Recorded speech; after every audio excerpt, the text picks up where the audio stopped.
Ideal protests the agency's corrective action and release of its pricing information. First, Ideal contends that the agency's corrective action was unreasonable, where no rationale for corrective action is provided and no material change to the solicitation is made that justifies a reopening of the solicitation. In Ideal's view, Offeror A's agency-level protest does not show any actual impropriety in the original evaluation that would justify the corrective action taken by the agency, and, further, any other changes are immaterial. The agency responds that none of Ideal's assertions have merit and, to the contrary, the agency's decision to take corrective action was reasonable and appropriate to remedy the concerns raised by Offeror A's agency-level protest. The agency identified issues with its price reasonableness evaluation process, concluded that price reasonableness could have been determined based on adequate price competition and without the data required by the RFP, and issued Amendment 6 to reopen the RFP and revise sections L and M accordingly. Further, the agency explains that Amendment 6 also, 1.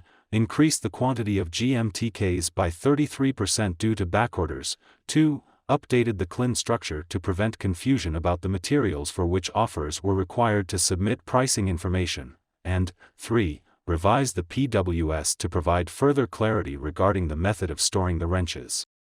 In the agency's view, all of these changes were valid and significant material changes in the agency's requirements.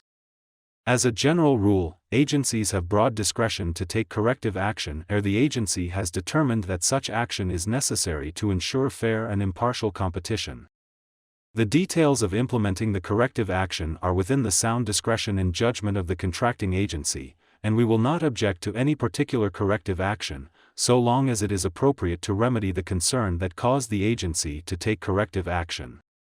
Here, the termination of Ideal's contract, reopening of the RFP, and changes made by Amendment 6 are well within the agency's broad discretion to take corrective action.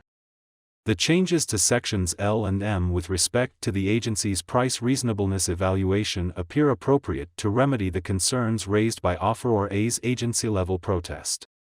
To the extent Ideal complains that other changes in Amendment 6 were immaterial, we agree with the agency's view that these changes were material.